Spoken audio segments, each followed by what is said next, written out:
Espero ser breve para dar bastante tempo para discussão, mas vamos ver. Obrigado. I think we shall start. Yes. Yeah. Okay, Rafael? Okay, perfect. Well, thank you for being there this afternoon for this last session of the Brazilian-French seminar on history and philosophy of science. And this afternoon we're making a move towards the philosophy of biology with the issue of organicism and teleology. And our first speaker is Paulo Inácio Prado with the title Bringing the Organization Account to Ecology. Thank you. So, thank you very much, João and Laurent, for the invitation, and thank you all for having me. I should warn that we are making a move towards philosophy, but still we will talk a little bit about ecology because I'm not a philosopher. I will talk about, from the point of view of an ecologist that is working with philosophers, trying to apply some ideas from the theory of biology to ecology. So in this presentation, more specifically, I will present an ongoing project on applications of some of these concepts of a theory of biological autonomy to ecosystems. And this work, of course, is part, as any interdisciplinary effort, is coordinated by myself and Matteo Mocio, and funded by the French Research Agency and the São Paulo State Research Support Foundation. But of course, our team is made up of researchers from different areas: philosophy, theoretical biology, ecology, physics, and so on. And part of this work has already been carried out within the scope of another similar projects coordinated by Xabi Reni from the Federal University of Bahia. So the aims of this project are to sharpen the philosophical and theoretical framework of an organization account. I will explain in detail what would be this account, but for the application of this account in ecology, at the same time to test the capacity to guide the elaboration of mathematical and computational models of ecosystem organization and eco-evolutionary dynamics. And in turn, we think these models can support conceptually consistent empirical studies and also feedback to theoretical questions in a very similar way Laurent presented in his talk. So the idea is to bring together philosophers and researchers to make some kind of cross-fertilization of ideas and guiding the scientific work and also the theoretical work. And the outline of this talk is that one. So first, I will present briefly the concepts of this account, which is called the organization account we are applying in our modeling work. Then I will present the rationale of this account to ecosystems, how we think it could be applied to ecosystems specifically. And then the first modeling inquiry we are doing, which is the ongoing work on modeling. And finally, I will show you, if I have time, I will show you some next steps we are planning. So first of all, what is the organization account? It's an organicist approach as it looks for what is special about living systems. That is how these systems differ from other physical systems. And this approach seeks the answer to this question in the way living systems are organized. It's assumed and broadly Kantian, so this is, I was told by my fellows from philosophy, I never read Kant, in the sense that emphasize the thoroughgoing interdependence of the parts on each other and so of the reciprocal dependence of the whole and the parts. As I said, I haven't read Kant yet, but I read this text by Evelyn Fox Keller, where she quotes this text from Kant, and she points that this is probably the first use of the term self-organized or self-organization, the idea of self-organization applying to organisms, to living organisms. So the quote says, "In such a natural product as this, every part is thought as owing its presence to the agency of all the remaining parts, and also as existing for the sake of the other and of the whole. That is an instrument or an organ. The part must be an organ producing to the other parts, each consequently reciprocally producing the others. Only under these conditions and upon these terms can such a product be an organized and a self-organized being, and as such be called a physical end." So just to locate the idea in the philosophical landscape.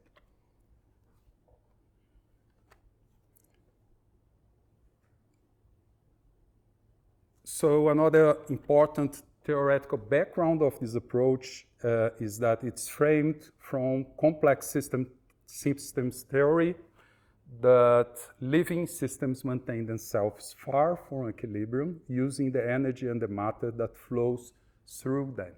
So this comes from complex system theory, but on top of that, this approach proposes that adds a key innovation, which is a focus on constraints, not only on the thermodynamic process, but also on the process that constrain such thermodynamic process.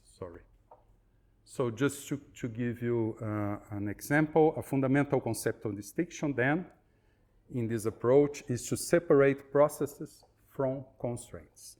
Processes are defined as the movement, alteration, consumption, and or production of entities such as flows of matter and energy or chemical reactions, for example, and thermodynamic processes in a nutshell.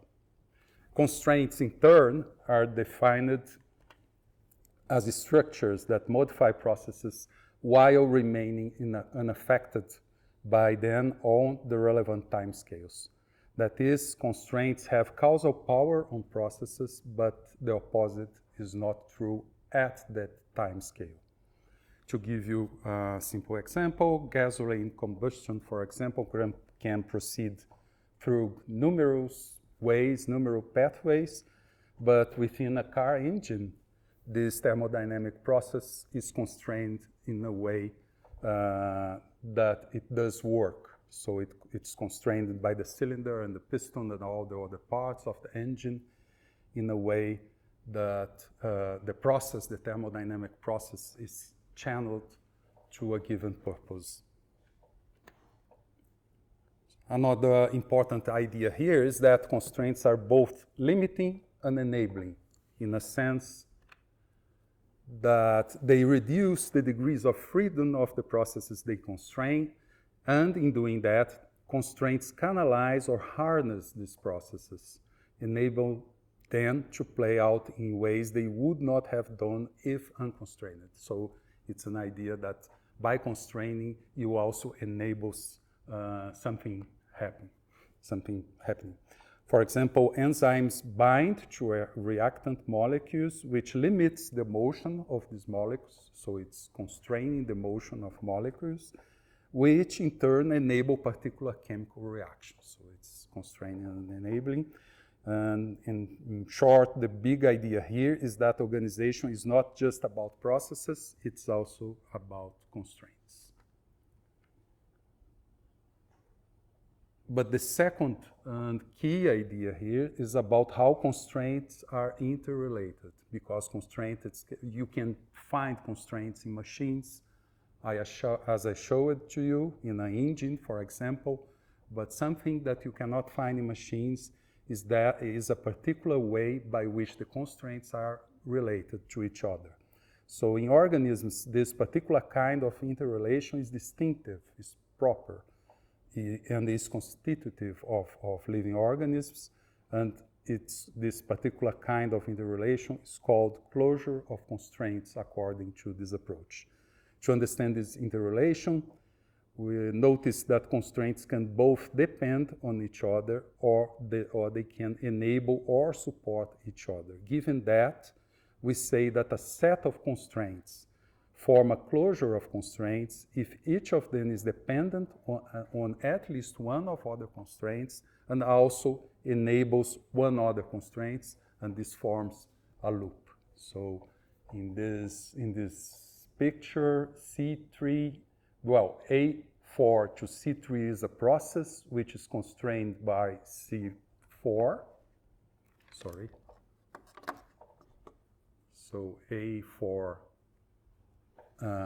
being transformed in C3 is a process, and this process is constrained by C4. Is it something?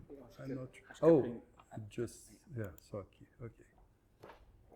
But the production of C4 is constrained by C2, and the production of C2 is constrained by C3, and this forms a closure. So that's the basic idea of closure of constraints.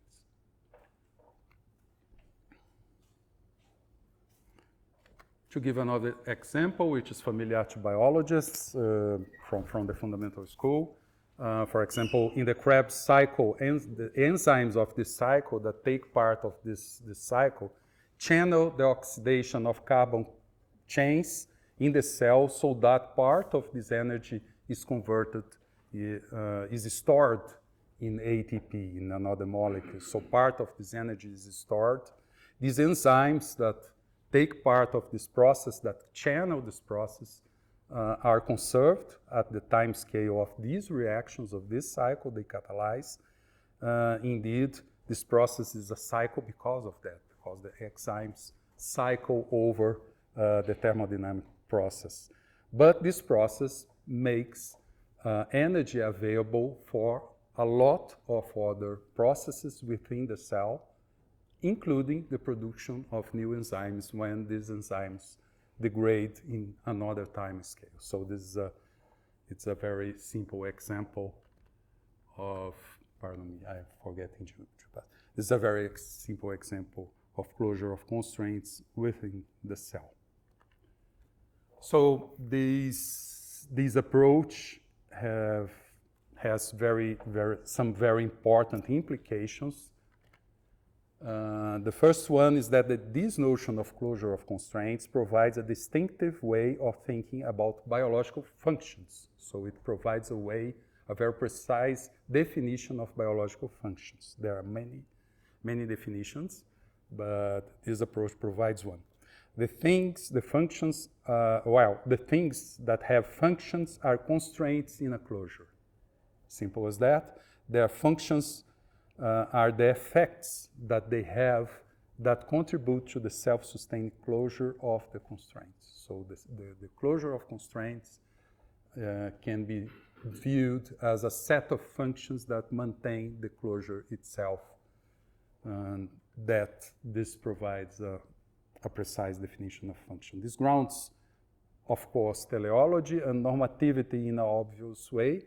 The organization as a whole has an end. Its own ongoing maintenance or reproduction is the end of the organization.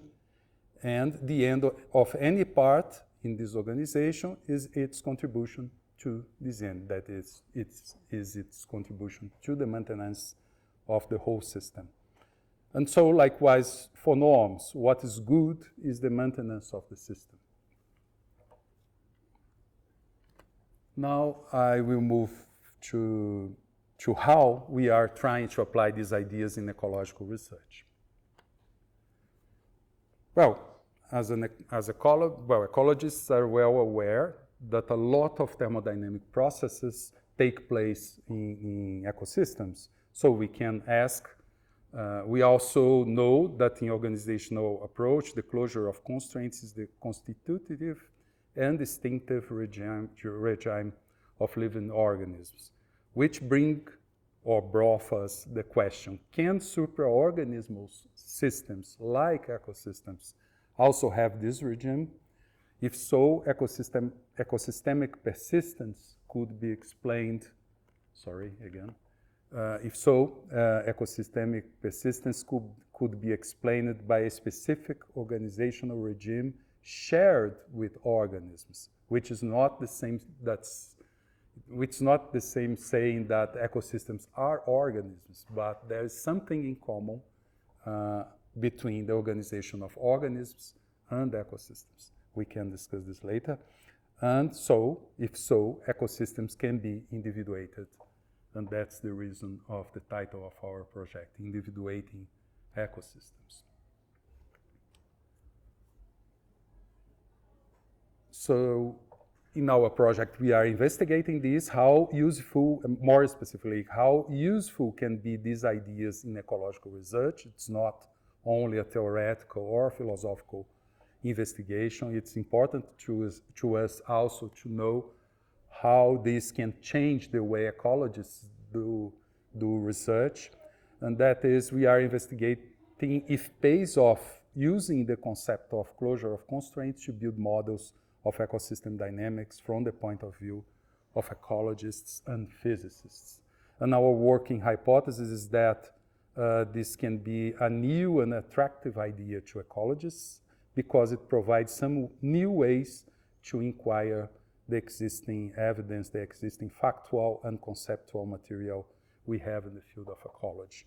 Then we decided to start by building a very generic model of an ecosystem that is fully consistent, trying to make this model fully consistent to the idea of closure of constraints. And why this? Why to start with a model? Well, because from our point of view, which is a very pragmatic view of theories, theories in ecology are like family of models, and this is a very entrenched conception among ecologists.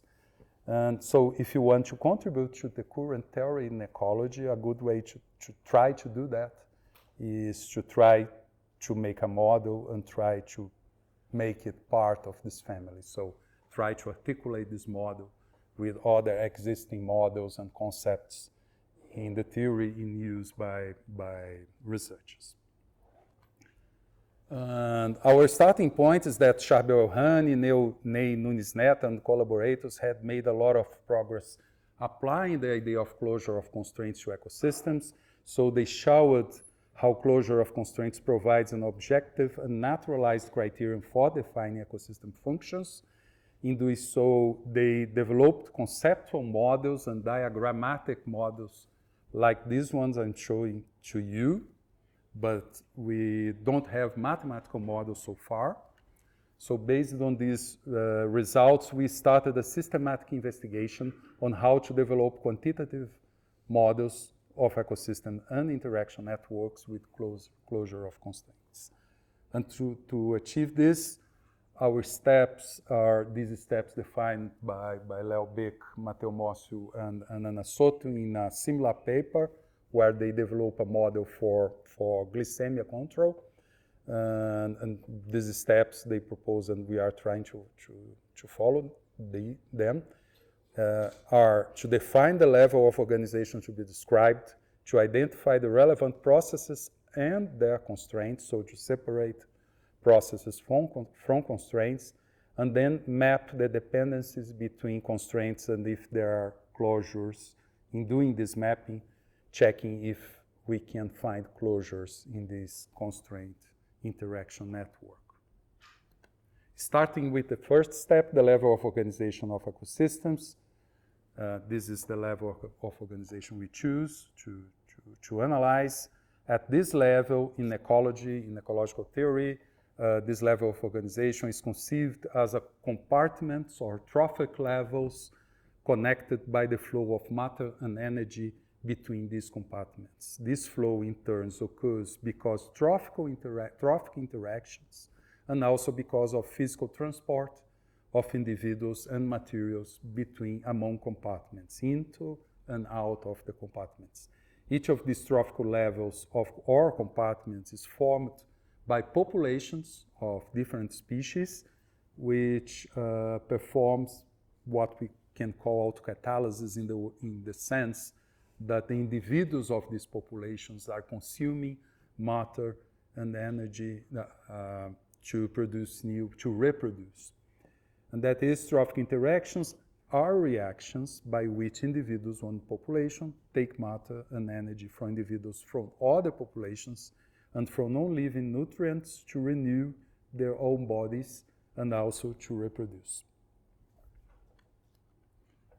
Therefore, in ecosystems, we propose that trophic interactions, so we will focus on trophic interactions, are the process of interest of physical-chemical change that involve the alteration, consumption, and production of entities. So we choose to focus on these thermodynamic processes, and these processes are defined in ecologies as autotrophy by plants and other primary producers, primary production and consumption, and decomposition. So in this case, we have a very simple trophic chain of a producer, a primary consumer, and a secondary consumer. So if these are the processes we are trying to model, which kind of process would be the constraints in the system? Well, it follows that to find constraints, we have to look to entities or items which, while acting upon these trophic processes, can be said to remain unaffected by them. Indeed, there are many, many interactions in ecology that play a catalytic role in consumption, growth, and reproduction by other species. For example, in this example that is being analyzed by our research group, there's a case where plants release volatiles when they are consumed by herbivores. So they release these volatiles. These volatiles attract predators of these herbivores. And thus, the plants are indirectly changing or constraining the predation rate of these herbivores, these insects. We can then say that the plants change a trophic interaction instead of being part of this trophic interaction. And for decades, ecologists have noticed that a species can change the interaction between two other species. So this is not a new idea in ecology, and this is the concept of higher order interaction in ecology. So it came at least from the 90s. And this is a definition provided by one of the revisions about this idea, a functional change in interactions of two species caused by a third species. This functional change cannot be extrapolated from the dynamics of a single species or species pair in isolation. Many of these high-order interactions arise for what's called in ecology non-consumptive or non-trophic effects. That is, when a species alters the trophical processes without directly participating in the energy transfer. It influences the system while remaining unaffected at this time scale. So this is another concept already available in ecology theory, which is related to high-order interactions. We see this as a class of high-order interactions. So in another test by Sonia, in another paper by Sonia Kefi, a revision about this concept actually, Sonia Kefi and collaborators say these types of non-trophic interactions affect attributes of the nodes in a network, that is in a network of ecological interactions, like attack rate, handling time, yet they can visualize as affecting the trophic link between two species. Such non-trophic interactions have been referred to as interaction modifications. So it's exactly, we found available in ecological theory, exactly the idea we are looking for. This matches precisely with the definition of constraint of the organization approach. In summary, we think it's possible to translate the concepts of processes and constraints from the organization accounts to theoretical concepts in ecology. The challenge then is how to use them to build a model that describes a closure of constraints. We started doing this kind of model with mathematical models of predator-prey dynamics. We choose to work with the systems of ordinary differential equations because they are the most used class of mathematical models in ecology.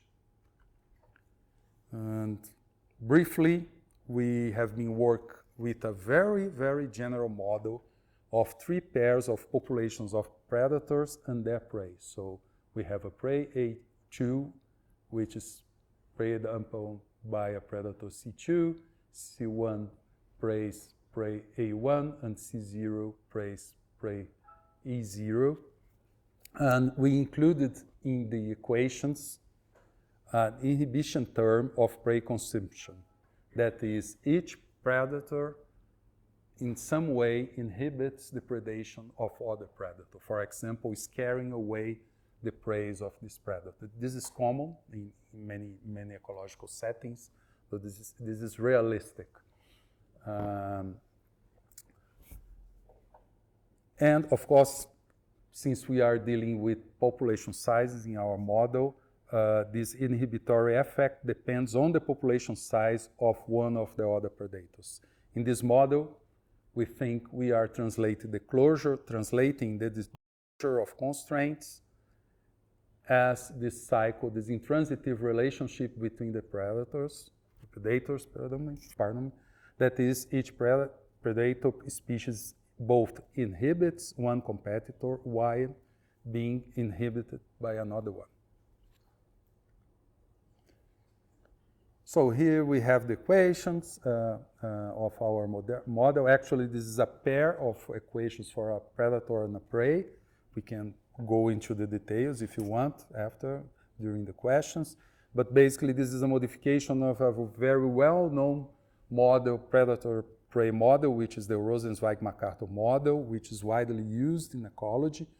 The main point here is that we changed these equations to include this inhibitory effect that can assume different intensities. So this inhibitory effect can be strong or weak.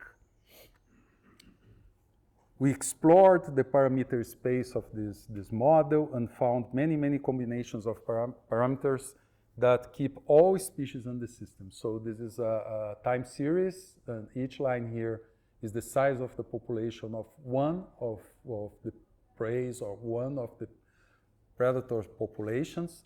And here I'm showing an example, a specific combination of parameters of this model that entails the persistence of all populations in the system. We call this situation a situation where the system is feasible. That is, all populations persist in the system. This situation happens for models with and without closure. So we find out that it's possible both with closure and without closure of constraints. And of course, we have some other combination of parameters for which some species went extinct. In this case, it's the predator species C2, and then its prey gets to the carrying capacity. So in this case, we say that the system is unfeasible. And this also happens for models with and without closure of constraints. So given that these two situations, the persistence of the whole system and also the opposite is possible with and without closure of constraints, we moved to explore the whole parameter of, actually the combination of parameters in this model to investigate if some of these situations, feasibility or unfeasibility, is more common in a given parameter region, for example. So this plot shows the result of this exploration of the two most important parameters in the model. In the x-axis is the parameter that regulates the strength of the inhibitory effect.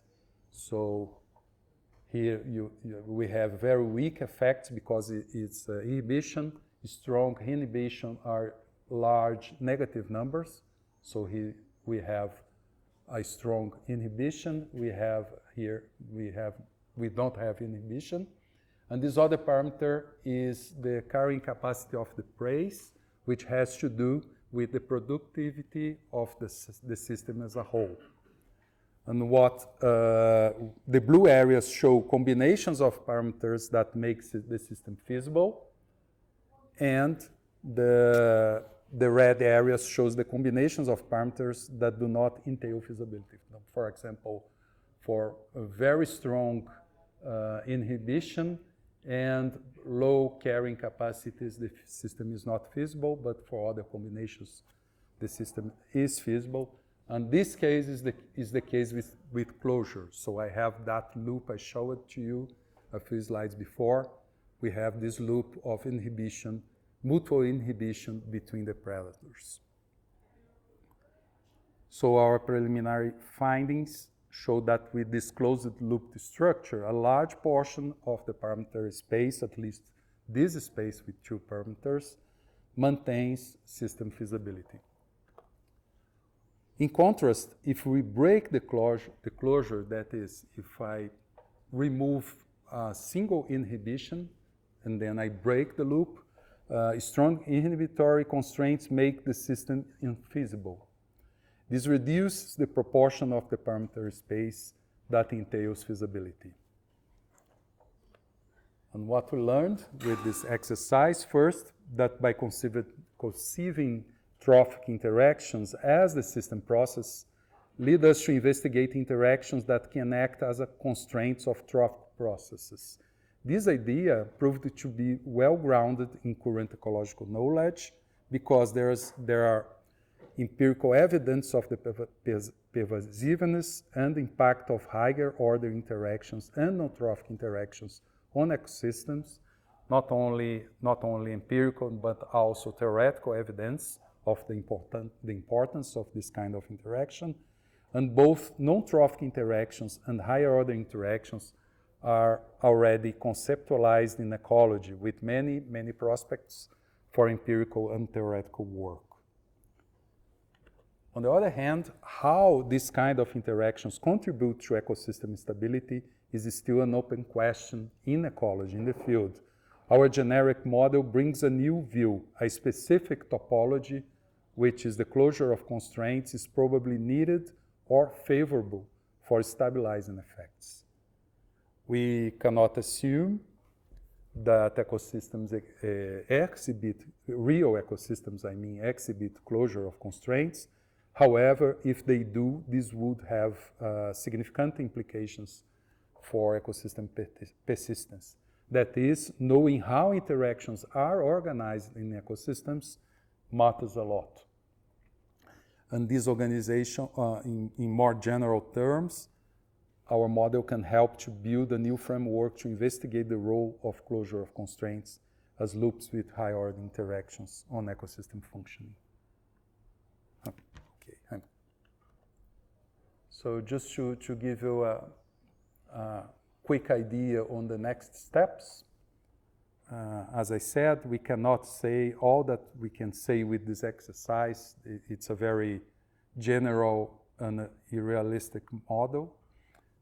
All that we can say is that it's possible that this kind of topology of arrangement of interactions in a network can bring more persistence to a system, to a dynamic system of consumers and resource. So our next step is to apply these ideas to model a real ecosystem and check what happens.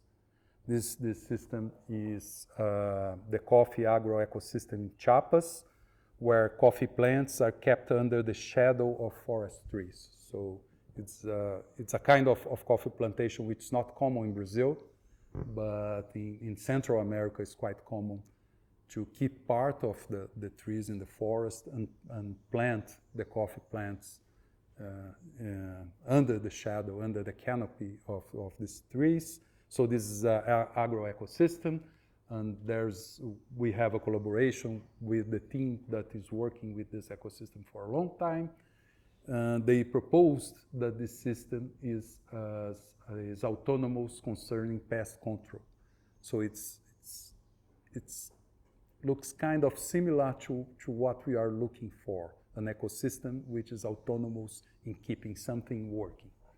And that's why, and they also used the idea of higher order interactions to analyze these interactions. So that's why we started to collaborate. And we have a collaboration with this research group now, which have an impressive amount of information on the biology and ecology of the system, especially about interactions between insects, like pests, coffee pests, and their predators. And thus, there's a detailed description of this complex network. This is part of the network of interactions between these insects, including higher order interactions. So all that we need to start working is here.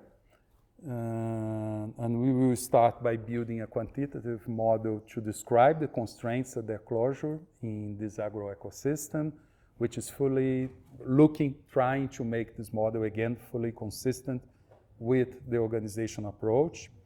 And then we plan to apply this model to evaluate the relationships between system persistence, the persistence of the services provided by the system as well, and its organization. And that's why Oceano Guiot is here in São Paulo, to spend some months in my laboratory to start doing this modeling work. So thank you very much for your attention.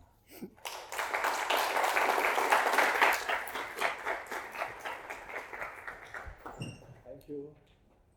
Perfect. We have plenty of time for questions. That's good. Obrigada. Thank you, Paulo Inácio. Mm-hmm. Very nice. Nice to see how you went further and working with this collaboration with philosophers of biology.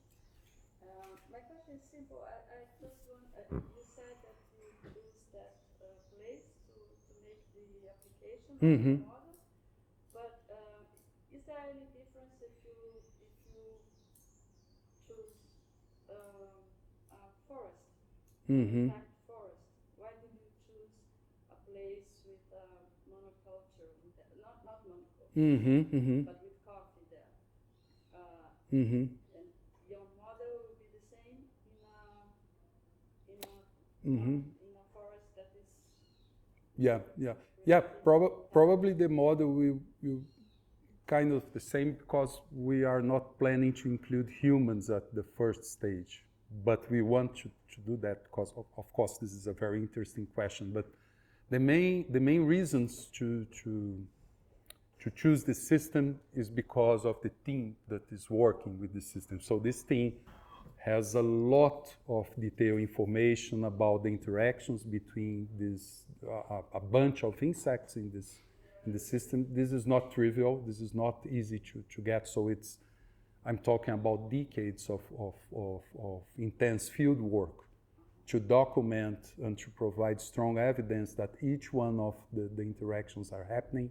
There are some very subtle interactions, very hard to observe in the field, like, for example, parasitoids that are attracted by the ants because the ants are releasing a pheromone, a specific pheromone. So you can wonder how much field work and lab work that you have to do to get to this kind of conclusion. So they have, for each node of this interaction network, sorry, I don't know how, probably there's a, yeah, sure. So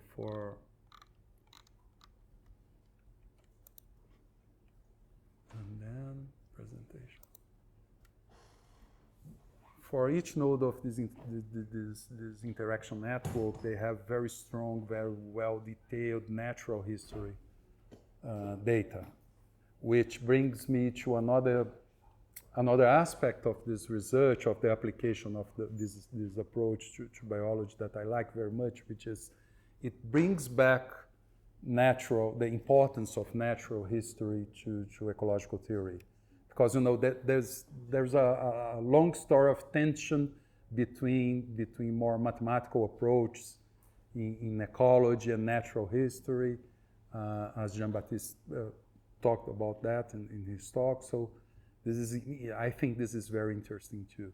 So one reason is that, and the other reason is that this group used the ideas of non-trophic interactions and high-order interactions to describe these interactions. So there's a lot of conceptual matching between the things. That's why we proposed a collaboration with them.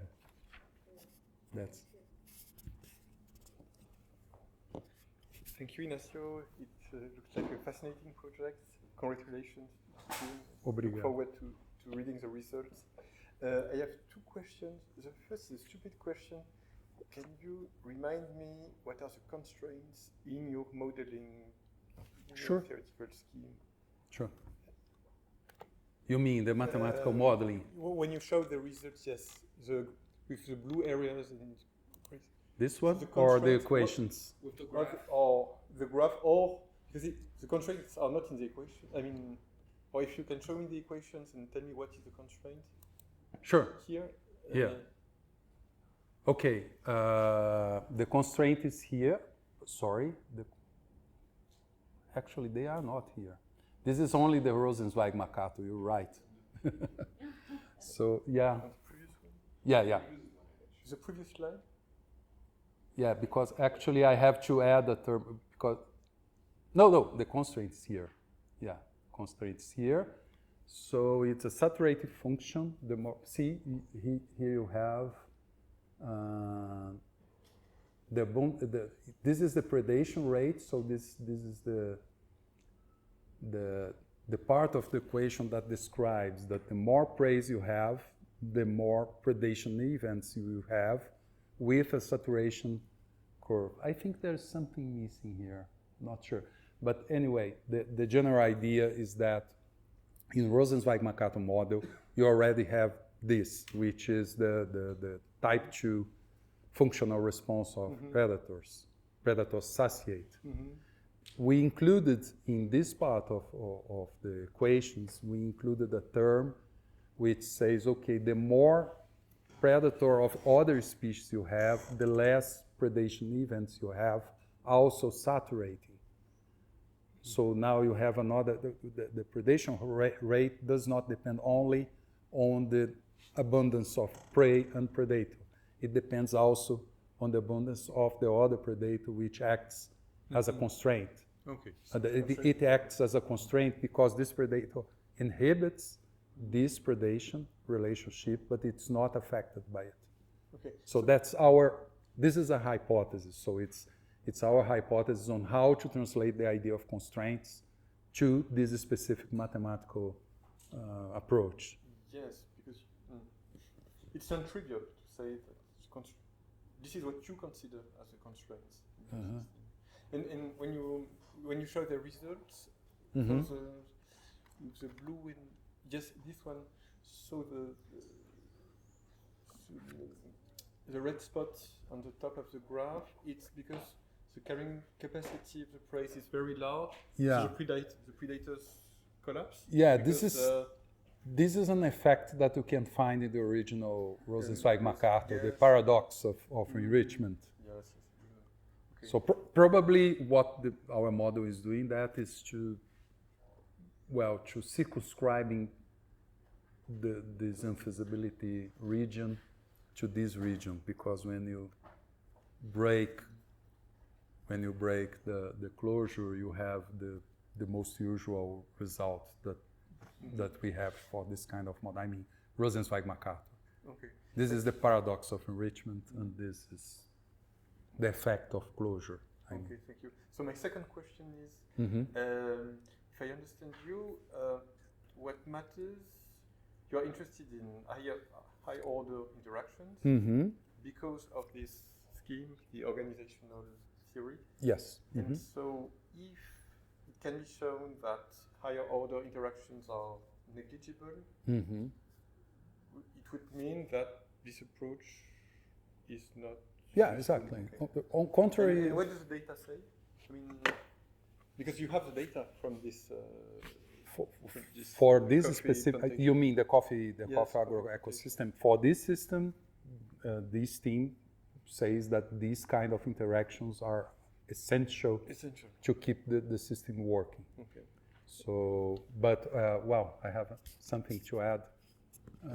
Yeah, it's possible that in some ecosystems, this kind of constraint does not play an important role to keep the system persisting. So, on contrary of organisms, in which the approach say all organisms must have closure of constraints, here, our hypothesis is that some ecosystems can show this kind of organization, some other no, but still it remains, well, this leads us to another question, how these other ecosystems can persist if they don't show closure of constraint. There's some other way by which other kinds of ecosystems can persist.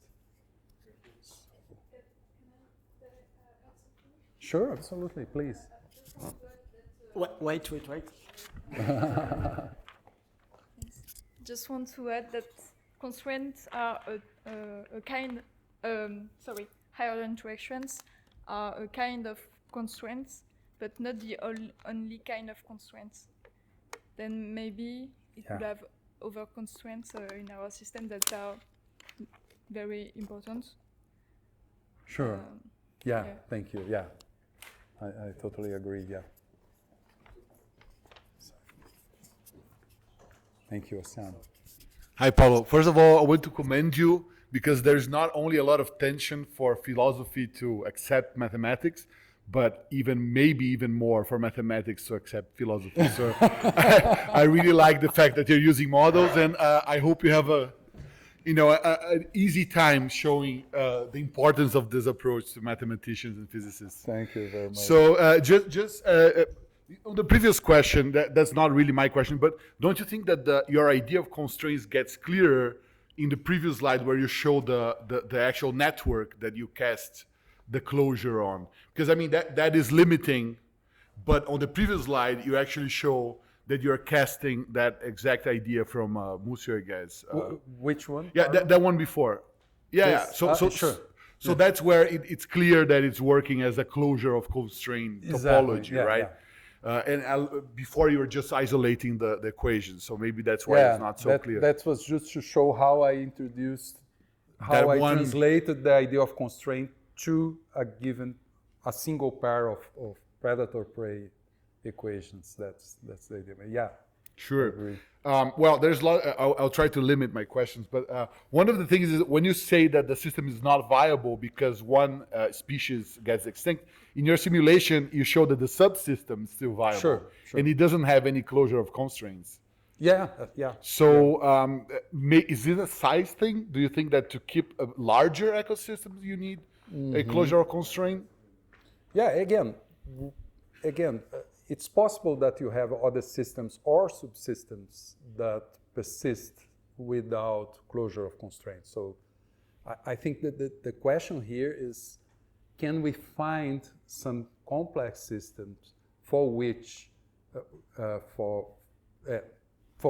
it's necessary, the closure of constraints is responsible to its persistence. Maybe it's a size thing. Yeah.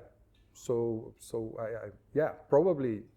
Almost certainly, we have many systems that do not show this kind of closure of constraints, but still persist for a long time.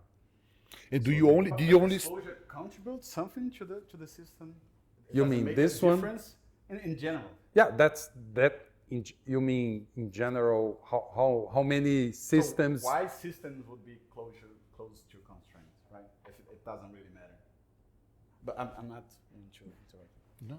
Just to amplify your voice. So I'm not sure if you want to.